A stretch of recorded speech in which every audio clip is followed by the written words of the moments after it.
Let's do it one more All time. I've right, just so with one click we've just muted everybody. So okay, my apologies. Let me introduce you, Wendy, and then we'll let you start teaching. Okay. Uh, Wendy okay. is an author and illustrator and a buddy in the kidlit art space. She is also the author of a really neat manual that you can get online about making picture book dummies. And you can find that on her website. I'm going to put in her URL right up front here. So you can go to her website and look around, order her book, How to Make a Children's Picture Book Dummy and Market It. The title's something like that, isn't it, Wendy? What's the title of your ebook? How to make a picture book dummy in 9 easy steps and market it. Yeah. And so that's on her website. Then she's also got a lot of great kid coloring pages on her website. So if you have children who like to color, that's a good place to go and download all kinds of great coloring pages. Wendy is an author as well as an illustrator. She teaches watercolor near the St. Louis area where she lives, or she's just south of the St. Louis, Missouri area. And she's going to be teaching an online class for us starting January 28th on Adobe Illustrator. And we'll tell you a little bit more about that at the end of Wendy's lesson tonight. Wendy's whole career has been in some form of commercial art or graphic design, and she's illustrated and done ads and done graphic design for General Electric, Praxair, Pitney Bowes. I've done art for Pitney Bowes, any number of Fortune 500 companies, as well as doing art for children's books. I learned Illustrator when I came on a 3x3 floppy disk. So oh, wow. It's really changed a lot since the first program. You have grown up with Illustrator is what you're saying. It's from the very earliest days. Yeah, I like that. You and Illustrator go way, way back is what you're saying. She's a member of the Society of Children's Book Writers and Illustrators, and the Mixed Up Files of Middle Grade Authors. Maybe we can get her to explain what that is tonight at some point. She's attended the School of Visual Arts, earning a BFA in graphic design. She had a degree before that in fashion design from the Fashion Institute of Technology, and she worked in advertising and graphic design in the New York area, where she was often called upon to create spot art for a variety of clients, which included Fortune 500 companies. While the document is uploading, how many of you have used Illustrator or have used Illustrator? And that will give Wendy an idea of her audience tonight.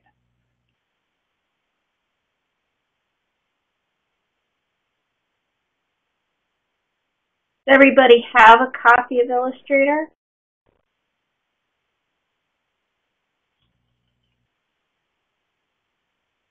It's kind of mixed. Mixed response. Okay. Now, these are some of kinds of art, and a lot of my art that has been done in Illustrator. So this is a piece I did recently for a children's e-zine that came out in December. This is a piece I did that illustrated a song called the Wendy Trilogy, and this is a pirate girl called Green Eyed Sue. This is a piece I did for a educational market.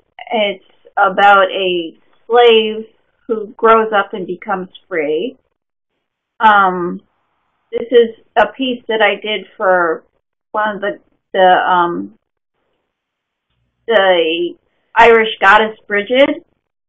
So, and these are a sample of my coloring pages. I've been doing coloring pages since 2006 or 2007, I don't remember, but there's a lot of them on my blog. This is a recent piece that I did, creating it for the black and white side. of my promotional postcard. This is a piece I did. I also do fantasy art, and this is an illustration of the classical tale of Isolde and Tristan. And this is the scene on the beach where she finds him when he was mortally injured, and this is where she finds him before she nurses him back to health. This is a piece done by Greg Matusik. He works in Illustrator. As you can see, he has quite a different style than mine. This is Russ Cox, also quite a different style, and as you can see, there's a lot you can do with Illustrator. This is a piece by Nikki Boderger. She has a full-time job as the artist for the Learn a Lot series of books, and that's all she does. And this is all done in Illustrator. She works with the Cintiq, and it's just amazing. It's like I envy her skill and her speed. She has done 13 books in the last year. This is art by Janie Ho, and she does a lot of books for the younger 0 to 3 set, so a lot of board books and things like that. This is Debbie Meyer, and she does a lot of books for that age group as well.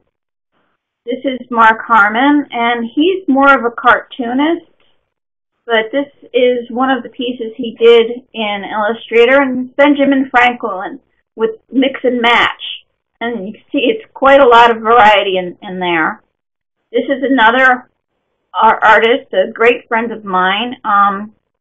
This is also an Illustrator. He also works in Photoshop a lot. He's actually giving classes in Photoshop. And this is I would call her my mentor. She is where I aspire to go with Illustrator. This is Echo Chernick, and she makes her living working in Illustrator doing things like this for very international companies. I think she just had a piece published for the Dos Equis beer. I'm not sure if I'm saying that right. But if you go to her website, you can see the variety that she has in Illustrator. This is an older piece of mine when I was just learning Illustrator. So this is learning to paint in Illustrator, because I've used Illustrator as a graphic designer for quite a number of years. But I've started making it more of a fine art tool as opposed to a graphic design tool. And I guess that's it. That's good. Okay. Okay, let me close this out. Good. So you're getting a lot of good comments on just the artwork that you showed, Wendy. They liked it. Okay, Wendy, great. Thanks. Can you give us a little bit of a thumbnail description of Adobe Illustrator and how it's different from other image making softwares out there? Okay,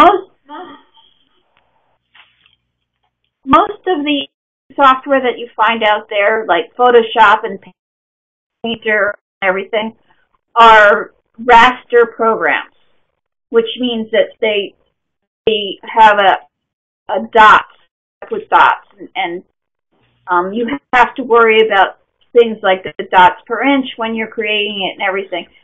A program like Illustrator is a raster, which means that it works in shapes and lines. And the really cool thing about a raster, you can draw at any size you want, and it scales up or down without loss of or size. So I can make the piece. I can make a 4x5 piece as 4x5, but make it into a poster. I can enlarge it as much as I want. I could go to a 40 by 50 inch piece without losing any image.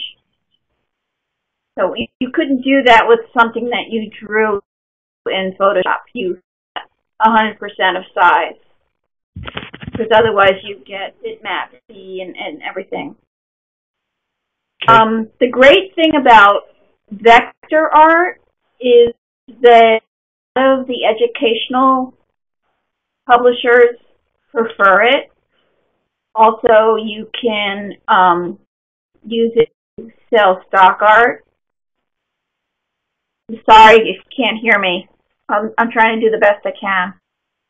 What I put together for you is a quick rundown of the tool Illustrator.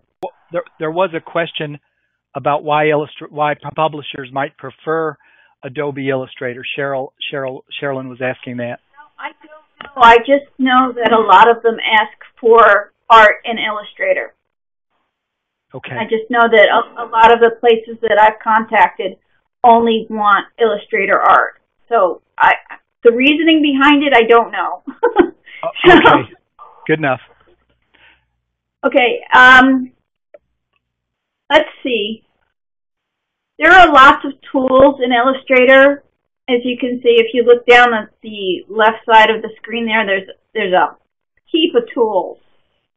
On the right side, there's also another heap of tools. A lot of these things I don't use very often, but I do have some favorite things. I work with a Wacom tablet and a stylus. It's 4x5 Wacom Blue, which they no longer make. It's, I'd say, 12 years old.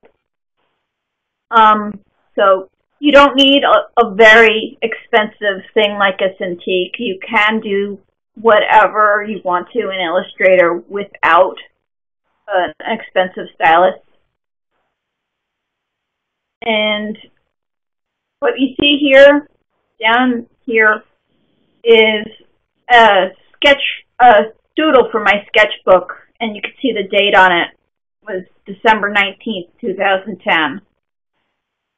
And what I will talk to you now is the difference between the pen tool and the brush tool. If you see here, down in the corner, there's a white square and a black box. See, the white square is your fill color, and the black box is your rule color. Now, if you're going to be drawing in the pen tool, this is your pen tool here. Basically, you go from space to space, and you pull, and you get a solid line. Does everybody see that? It's just a plain line. However, if you go into the brush tool,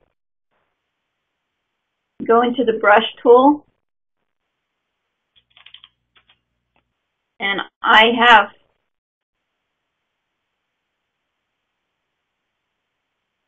you can draw something that is more organic.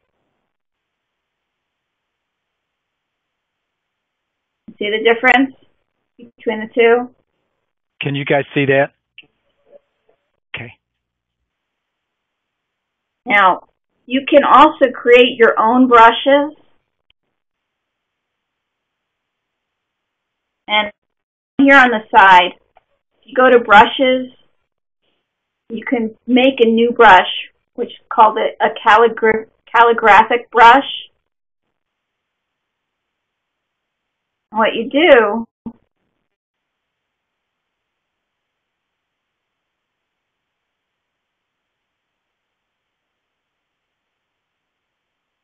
is, if you're using a stylus, you can use random, you can use pressure, you can change the angle, you can change the size, you can change the diameter. I usually put it on pressure, and you give it a name.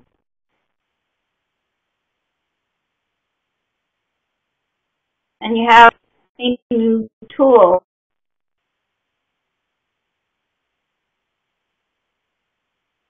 And you can go in here and you can edit it.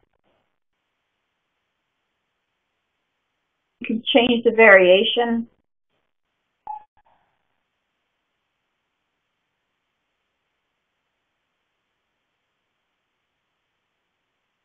You can change the size. And see, and this is all done with the stylus. If I was to do it with the mouse, this is what I would get. And you're using what kind of stylus and tablet again, Wendy? Just a Wacom Blue is all I have. It's just a basic Wacom tablet. Okay. Now, I have my personal brush saved under user-defined inking. It's just what I named. And if you can see down here, I've already drawn in this one cat.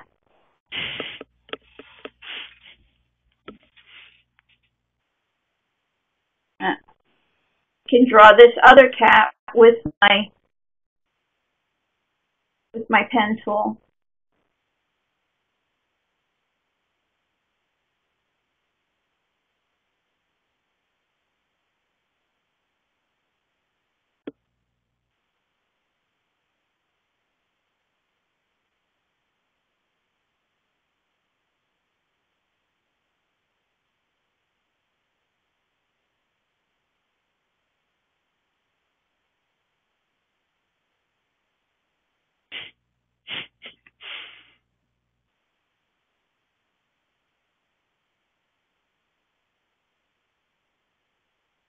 That's how I look this morning. That's how I feel when the dog barks.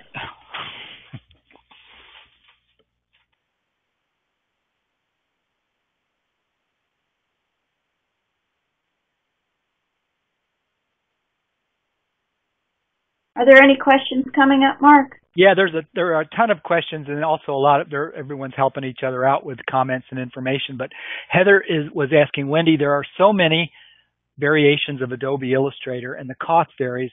What is a good starting point price entry? If you're buying a new Adobe Illustrator, you're really going to have to go on the cloud at this point.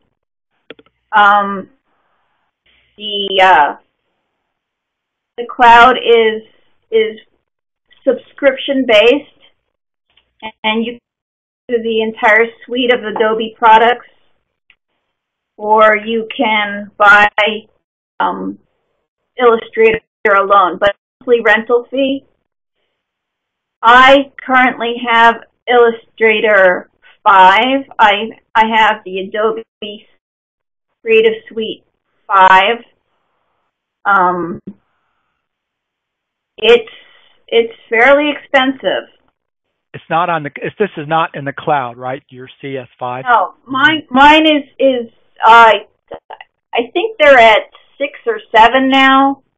So there were 2 upgrades to 5. It went to 5.1 and then 5.5.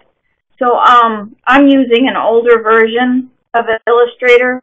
I understand there's some new really neat in the newer Illustrator, such as patterning, that similar to what you have in Photoshop, but I don't have it, and so you can subscribe to the AI and the cloud now for something like, is it $19 a month or something, or? I think so. You have to go to the Adobe website and see. But if you just want to see, if you just want to see if you use Illustrator, they do have a trial version that lasts for a month. I think it's 30 days. Okay. So, you see, in just a space of time where I was talking, I've drawn that second cat's face. And if you want to see what it looks like, the sketch behind, there's that. So, and next thing is color blocking. That's my next step, was once I have all of this inked, I call the line art, I call it inking. Let's stop for just a second, Wendy, and see if anybody has any questions about the inking stage you've just shown us. Okay. We'll just kind of take it small step. Someone's asking about whether I convert sketches. I don't. My sketches are fairly rough, and I do a lot of my finalizing in Illustrator itself. I use my sketches just for an idea. So, I know a lot of people will do a complete piece of art and scan it in and then do the, what is it called? Live trace option. But I don't like how Illustrator makes it all choppy. So I prefer to do all of my work inside of Illustrator. Okay. Okay, so somebody's asking if I can vary the weight of the line with the pen tool. See, yes, I can. See, more pressure, less pressure. That's See a the pretty difference line. in the weight? Yeah, that's really pretty. That's what you can do with a stylus. Any other questions about the inking? The inking stage. So she's just drawing right in the program. Yeah, I do almost all the work in the program. I just scan in a pencil sketch with my basic idea and layout, and then I draw on top of that and fix it like that. Lori says, I find when I use the pen tool, it attaches all the lines. For example, if I draw the two eyes, they end up hooked together. How do you separate them? Well, don't use the pen tool. I'm using the paintbrush tool. See, I'm using the brush tool. Okay.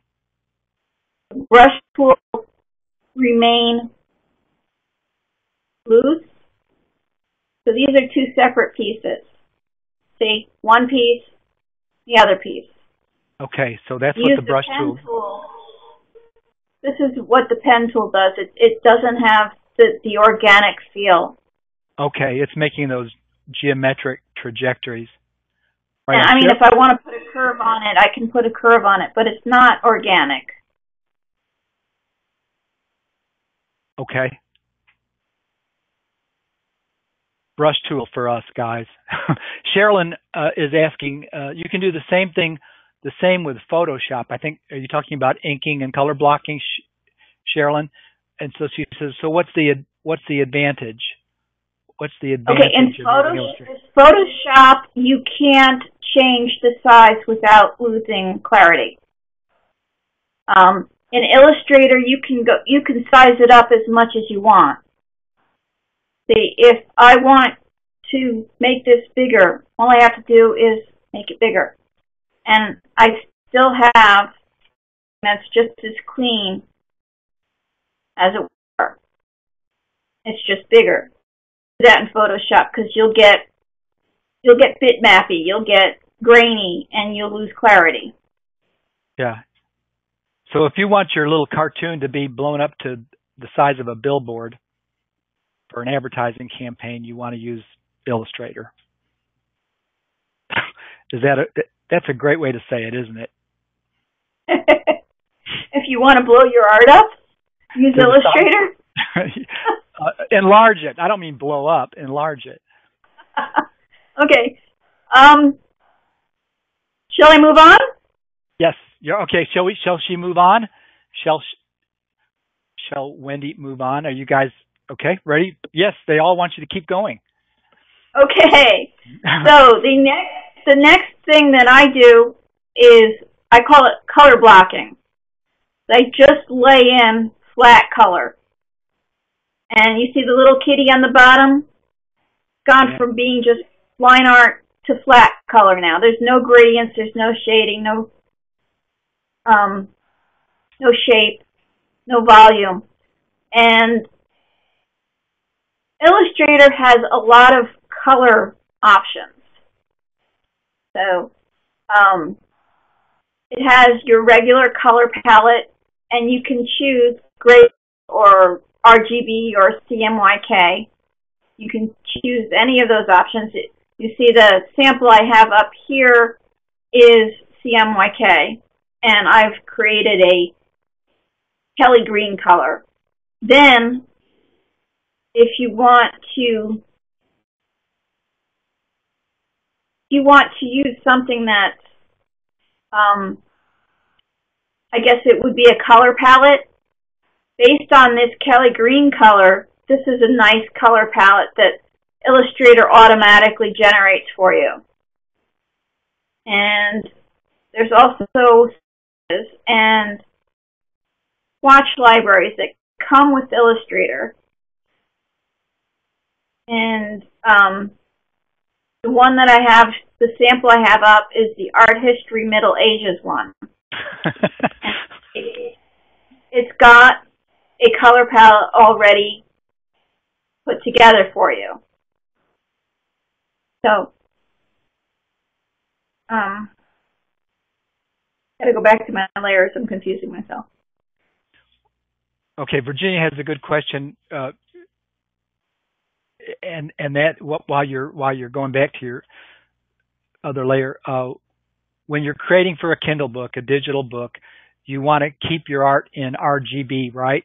It's not, as it's not going to be printed. Is that what you would do, Wendy?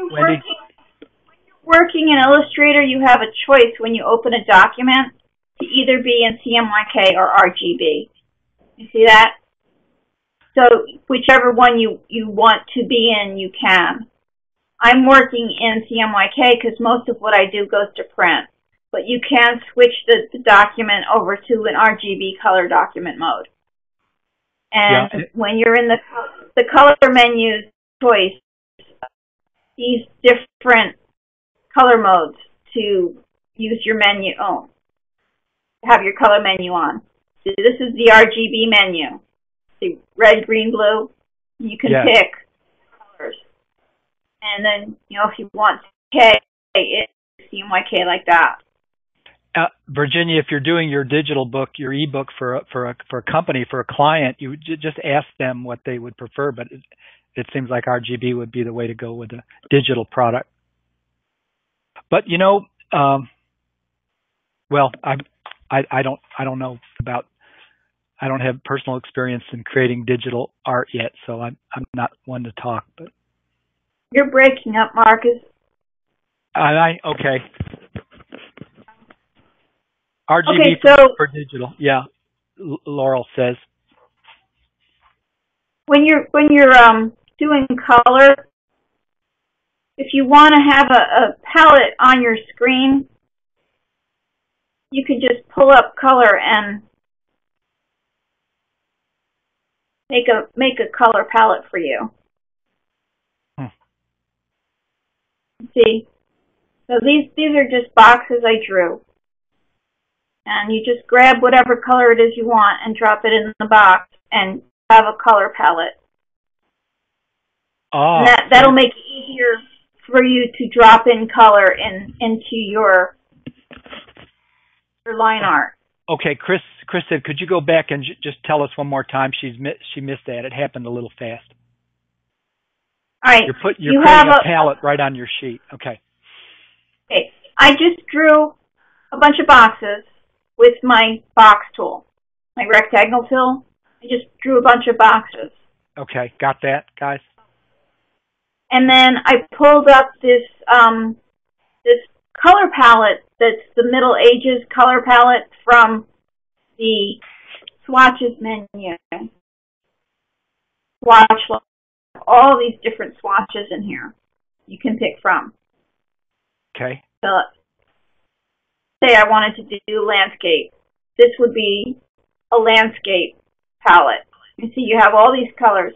And you just click and hold on one colors and you can pull it into Okay. Of the ones you want. Okay. All right. You can't just move the whole Middle Ages palette over onto your workspace, right? You're just picking one color. Okay. Okay.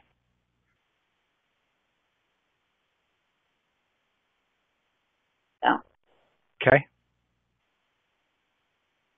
now, when I drew these lines, I didn't connect them. Now I can connect them and fill them in. That is one option. And the other option is to make another layer.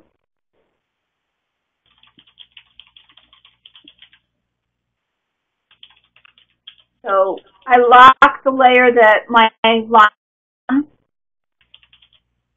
see, that's the layer the line art is on. And I made a new layer. And then I name it so I don't get too confused, because I end up with close to 20 or 30 layers when I'm working. And go in close, and let's see, what color do we want our cat to be? How about a nice orangey color? The first tool I'm going to use is the blob tool. That's this tool here. And if you double click, you can adjust the size and pressure or random or whatever. It's just the same way you did with the lines. But this is not a line. This is actually a shape. And no matter what I do, it's going to be one shape when I'm coloring it. See? So this just makes it faster to color in.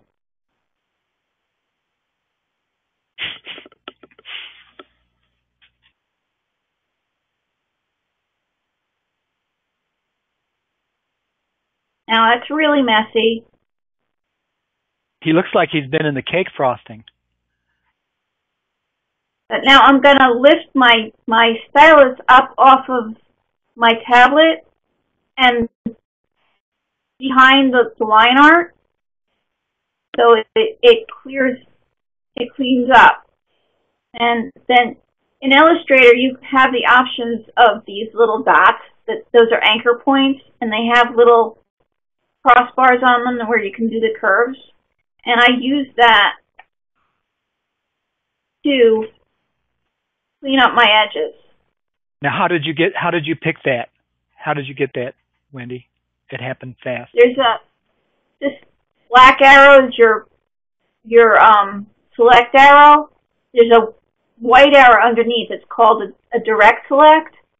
Okay. And I can select of the color, and you see all these little white dots here.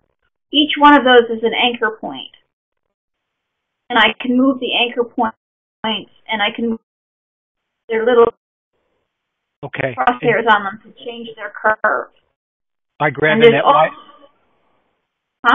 by grabbing that white arrow under the black arrow in the tool picker color. Yeah. There's also an eraser. You can erase your color. Now, I'm not erasing the line art because that layer is locked. Okay. Now, if I want to make a different color, say for the eyes, I go and pick my green color and go back into my blob tool.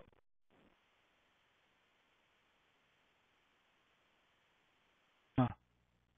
And I see I still have my stylus on the tablet. I lift it up, and the black lines appear again because they're above the color. Now, obviously, this is really messy because I would take the time to fiddle and move all of these things around. You can see in this color how nice and clean everything is. Yeah. So, and there's another really cool tool for working with color. And this is called the gradient tool. And it has its own little piece on the menu. And basically what I'm going to do is I'm going to grab this color. I take my stylus and I click down and hold, and I pull it into the gradient tool, and it makes a nice smooth gradient. There we go. That's neat. Okay, I see a question. Why don't I use a fill when drawing with a brush? I'll show you why. You have, let's do a different color in the fill. Okay, you have a green fill and a blue line. Now the brush tool draws lines. See what happens? That was the brush tool? That's the brush tool. Get rid of my fill, and I have a nice clean line again. Does that answer your question? Chris, does that answer your question? Okay. Yeah, she says yes. Okay.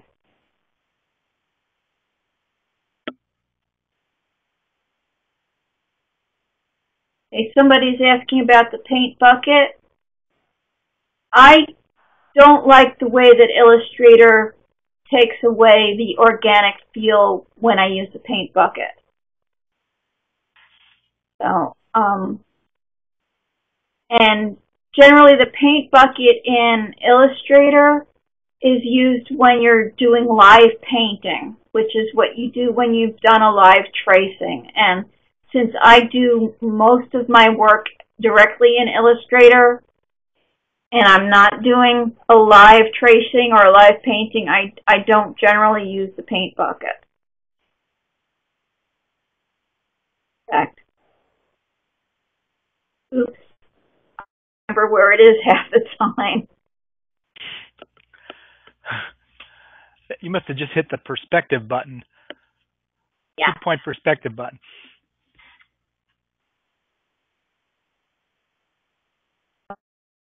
That's getting flat color. Any questions about flat color, guys? Oh, Paige is saying in CS3 there's no blob tool. What did you use before you worked in CS5 for that effect? I actually just drew with the pen tool. Okay. Okay. Which now you end up with a blob. With a blob. There does seem to be a little confusion. So could you just bullet point, thumbnail it for us one more time about a color block? Let's take one of the stripes on the cat and just fill him in with a color block, and just review it one more time, Wendy, if you could. Okay, so let's see. Let's make him have a yellow stripe. So okay. I select my color.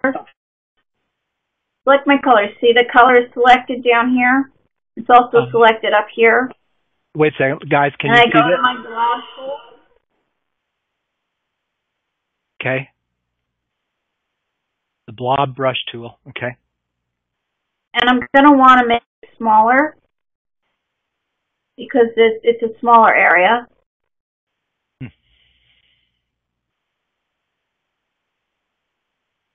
Okay.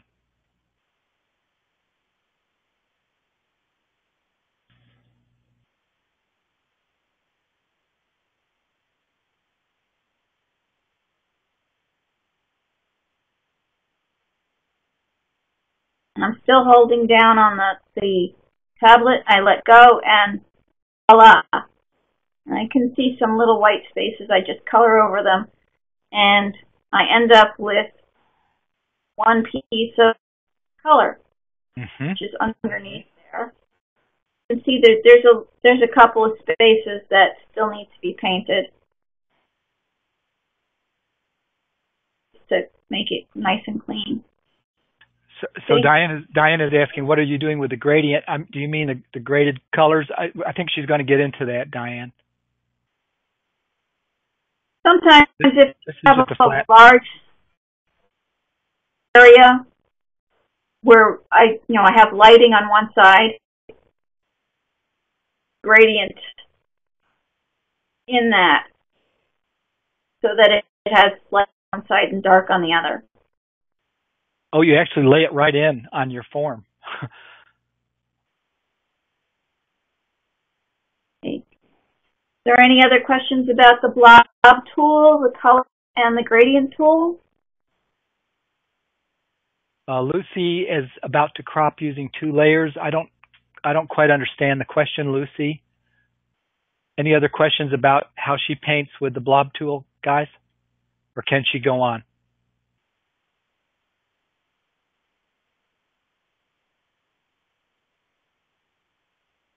Okay, so Okay. the next thing that I do is there's the shading and highlighting. And if you look down at our little sleepy kitty here, I've started putting in shading and highlighting on her.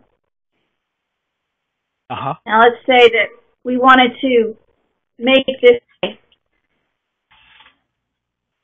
3D. Okay. Clean it up a little bit. Out. Could you repeat the sentence, Wendy? You cut out on us. I'm sorry. Let's say you want to add some form to this eye. Okay. Clean it up a little bit. We're going to add some form to this eye. Okay. Over the flat color. Right. I'm still in the same layer that I made the color in. I'm just going to paint right over it. So right now I'm just cleaning up the edges. Okay, so she's working on the same layer. Is everybody on there? Has everybody got that? Okay, see we have our green color here. Uh-huh. And I want to put a highlight on this eye. Okay. So I'm going to go and get my pen tool. And you can't really see it because it's the same color. Okay.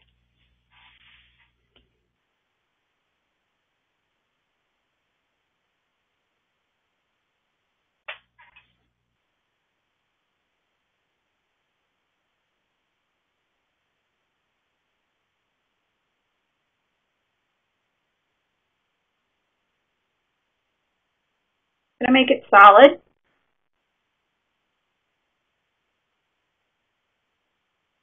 I'm going to paste in front the same shape. I'm going to make it smaller. I'm going to turn the original shape to white.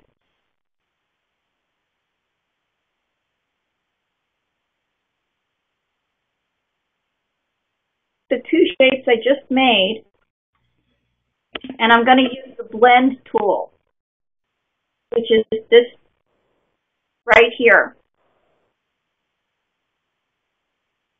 And you select the little anchor points, one on each one.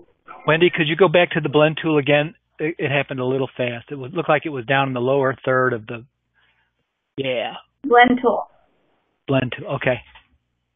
Does everybody see it? Can you guys see where she is on the toolbar? Okay, yeah, they can all see. This is what it looks like on the toolbar. Yeah, they're see, with it's you. a square to a circle there. Okay. So I grab my blend tool, and you see the little blue dots here? Those are all anchor tools. I'm going to select corresponding anchor tools, and it'll come up with a shape. And I want to put in a nice smooth blend. That makes a nice smooth blend from the green to the white. And then I want to go to my transparency, which is right underneath the gradient tool. It's called transparency. And just like you have in Photoshop, you have different blend modes.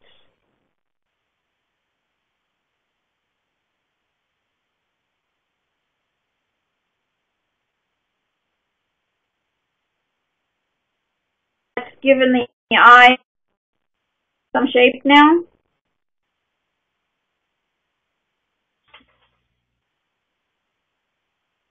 And if I want it dark, make it darker. But that's all done with that one color green. How did you change the value of the green just now, Wendy? Okay, you see where it says transparency, there's multiply? Yeah. And it says opacity next to it. Oh, there's a little slider menu. Okay. So it's an opacity thing you're doing. Okay. Yeah. Okay. And that's how I get most of my shading done. Huh. Now, if we look at this cat here,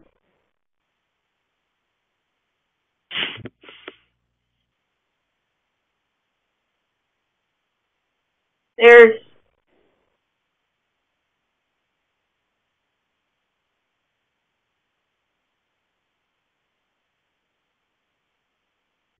take that off, you see?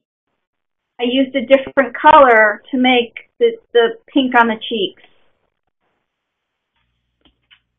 There's also a gradient for the stripes.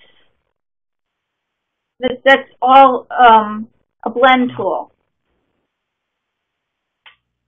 Another way you can do things is a really neat tool in Illustrator called the gradient mesh.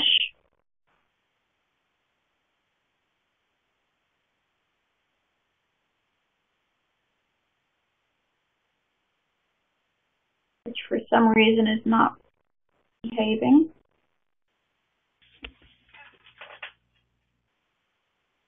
Sorry, guys.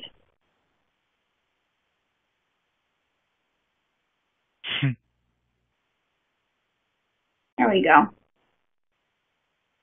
What you do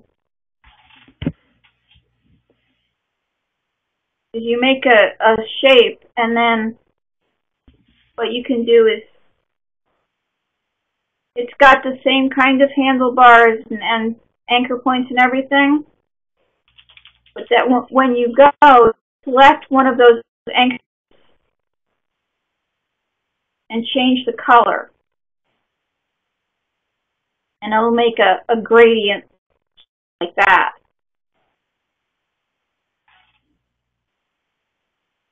And if you're doing it in a crazy shape like this,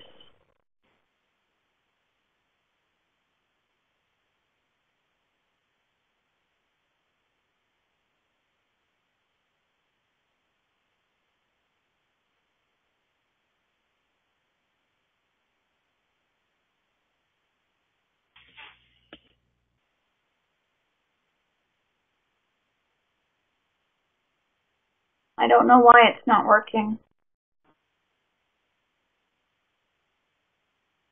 You can draw a circle. It's 7 o'clock. And you use your gradient mesh to make shapes. So you're plotting where the grade will change. And if you select one of the anchor points, you can change the color. You see, you get a really interesting blend of color, things like that. What you can do with this gradient mesh tool is you can make it look like a photograph. You can make a face with this, and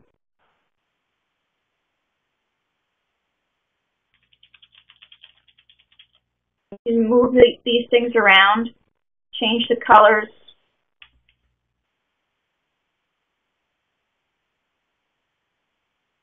And it makes for a very interesting painterly look.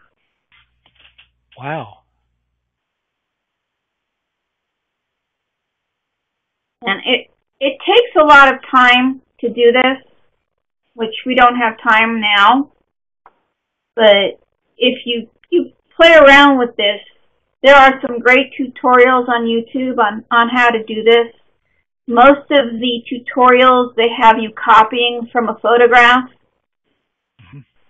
to learn how, but this is one great thing that you can use for a painterly effect in your illustration.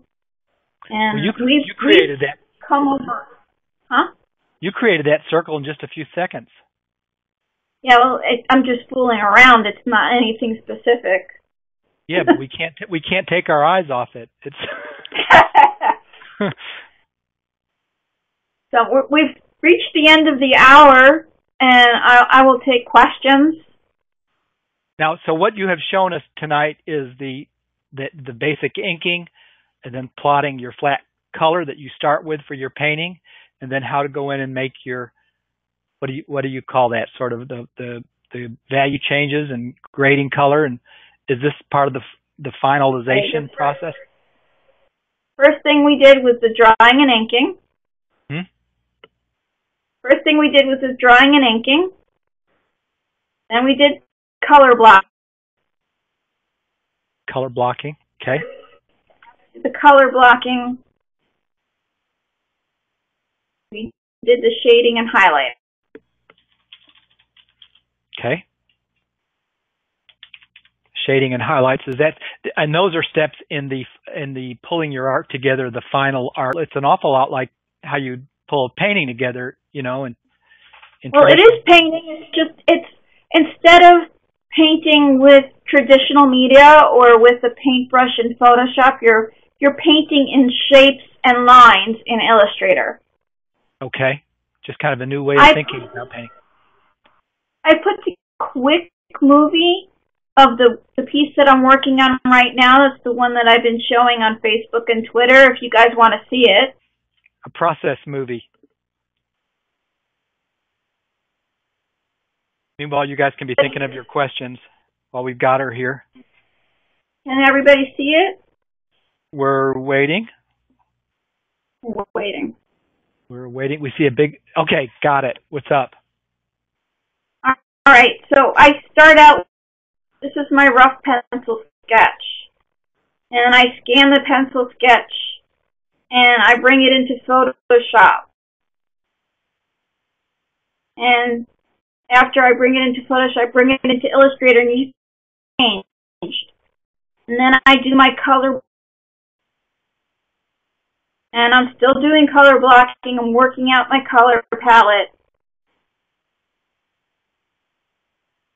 Use just flat color. There's all kinds of interesting shapes and things in the background.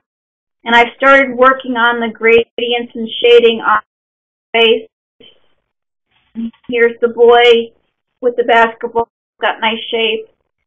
And here's the fox with hair and shape and everything.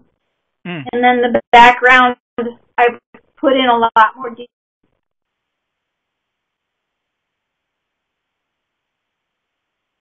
This is where I am. This one boy left to do. That's a beautiful illustration, Wendy. We'd love to see. Thank you. A promotional postcard that goes to the giraffe and the rhinoceros going on the back. Okay. So. Your promotional postcard you're going to send out to art directors and clients and editors at children's book houses. Speaking of promotional postcard, Wendy will be teaching a 6-night class on this very topic, Adobe Illustrator. You guys how to in-depth all these tools that I talked about. I will help you own piece of personal art. So you go through the class with me. You'll start out with the pencil sketches, the finished piece. So it'll be a 6-week, one night a week class, and Mark and I will be running it tonight. We'll be doing it step by step. So we're running an early bird special, Mark. Yeah, and we'll take some more questions from you about what Wendy showed us tonight as well. I didn't mean to cut the question short, but she said promotional postcard, and that's going to be the big takeaway from this online course that Wendy will be teaching. You will come away with that if you do the work on a trial. You could be on a trial version of Adobe Illustrator. Wendy will be walking you through the steps you need to paint a postcard that you can have printed and use for your promotional mailings. She'll work with you to get your piece ready. It'll be your own original, your promotional postcard. I'm going to put the link up where you can go read a little bit more about Wendy's class that she's offering. We've got it's the order page for the course, but we've got the class syllabus up there, the nights when Wendy will be teaching what topics, and we will save the last night, the 6th class night, for kind of a show and tell where you guys will show your finished pieces, leftover questions for Wendy to help you fix a problem. We'll work with you on that, and Wendy will just walk you through all the way to the end of the process. Inking, we'll talk about layers, we'll talk about coloring, palettes, we're going to talk about how to have enough story in your illustration, a whole bunch of stuff. The first class night, she's going to talk about creating your concept art and rough pencils and showing you how she works that process. On the next class night, it'll be about importing your sketches into Illustrator and inking them, like you saw her do here tonight. Wendy says if you are getting the 30-day trial of the software, download it after you are ready to begin inking. Okay, so skip the first class night. Don't order your Adobe Illustrator on the free trial that first night. Just we'll be doing our art with rough pencils. On the 3rd class night, we'll be producing color comps, starting with the flat color like she showed us here. On class night 4, it'll be about adding shading and details. On the 5th class night, pulling it all together. And then the final class night is the live Q&A, and with Wendy and me and all of you guys. We'll all be talking to each other, and you'll be able to ask Wendy all kinds of questions. She'll be at your mercy on that night. Now, if you want to continue to work with Wendy a little bit, or if you need some consulting with her after the class, then she will be available for one-on-one consults, and she's got a very reasonable hourly rate or 15-minute rate where you could make it a one-on-one appointment with her. The early bird special runs until Sunday, and it's about 33% off the regular price. So until Sunday, it will be $100, and then after Sunday, the price goes up to $149. You'll also get all the videos of all the classes, so you'll have those to review. Questions for Wendy tonight about the class or about what she's just shown us tonight in the workshop? I think she can give us just a few more minutes. I do rough color comps, client approval. Some I don't Illustrator. I actually use pencil or watercolor. Depends on what the final art will be for and how they would like to see it. Okay, good. Photoshop and Illustrator. She uses both, and she'll bring work she does in AI into Photoshop. Wendy, are you going to talk a little bit in the class about kind of combining softwares to produce one illustration? Well, I actually use Illustrator and Photoshop and watercolor and color pencil interchangeably. If you go to my website and my port, there is some piece of Illustrator in nearly every piece. Half of them are Illustrator and Photoshop. Some of them are all Illustrator. It's just a different tool. The way I use it. Illustrator is really graphic looks, and Photoshop is good for softer looks. The way that I get accidents in watercolor, and I haven't found anything that emulates that, so I still use watercolor. Mm-hmm. I like color pencil, so I just use all these tools because they make me happy. there's room for all of these tools in an illustration. That's what's kind of exciting, is that they're not exclusive of each other. So it helps. And these come with Creative Suite, so you have access. Some of you already have Illustrator in your Creative Suite software. So that's the workshop we have for you tonight, and we will send out the replay link to this. Thanks for hanging in with us and watching. And if you have other questions, you can email Wendy. For comment. Thank you, Wendy.